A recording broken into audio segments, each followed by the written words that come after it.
Bonjour à tous et bienvenue sur boursicoté.com pour cette nouvelle analyse technique du CAC 40 en point matinal avec une configuration qui reste baissière puisqu'après la tentative de rebond que les marchés ont connu lundi, hier on est repassé ici sous la moyenne mobile 20 exponentielle pour au final confirmer aujourd'hui malgré une clôture hier qui avait fait suite à un rebond.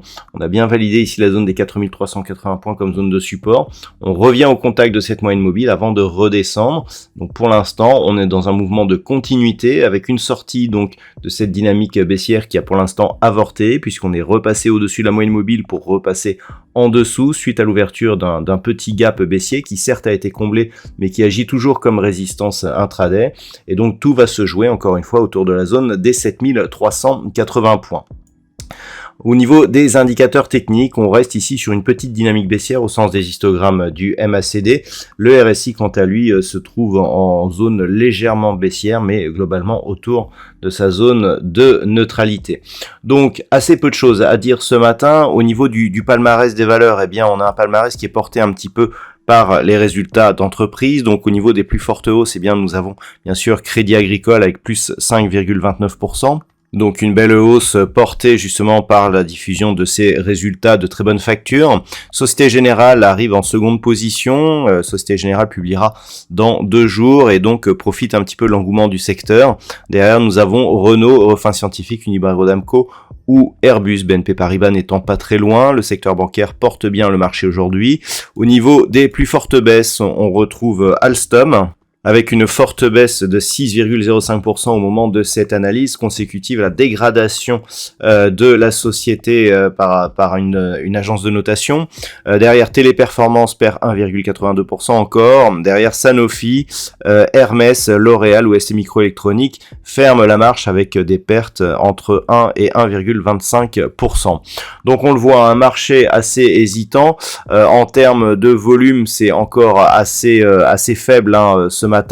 En termes de volume, il semble légèrement supérieur à ce que nous avons habituellement. Donc attention ici à cette conviction naissante qui pourrait aboutir à une accélération ici du mouvement baissier. Donc tout va se jouer autour de la zone des 7380 points. On a une zone aussi intermédiaire qui s'est fait jour donc depuis quelques jours ici sur cette zone des 7355 points.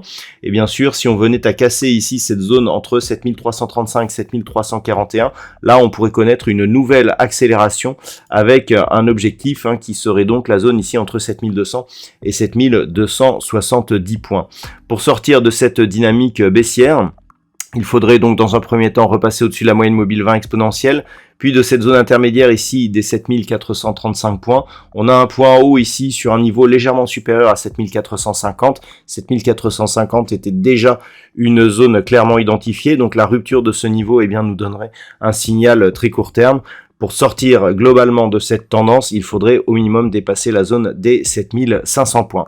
Voilà donc ce que l'on peut dire ce matin concernant ce marché. Au niveau de cette journée, alors nous avons eu les chiffres de l'inflation en Allemagne qui se sont révélés donc dans le consensus. On connaît une forte baisse sur le DAX actuellement. Nous aurons cet après-midi les chiffres de l'inflation du côté des États-Unis qui sont des chiffres très attendus puisqu'on sait qu'ils conditionnent la politique monétaire de la Fed. Donc ce sera à 14h30. À 16h30, nous aurons les stocks de pétrole brut. Et donc ce sera tout pour aujourd'hui. Je vous souhaite donc une bonne séance. On se retrouve dès ce soir pour toutes les autres analyses techniques du site boursicoté.com.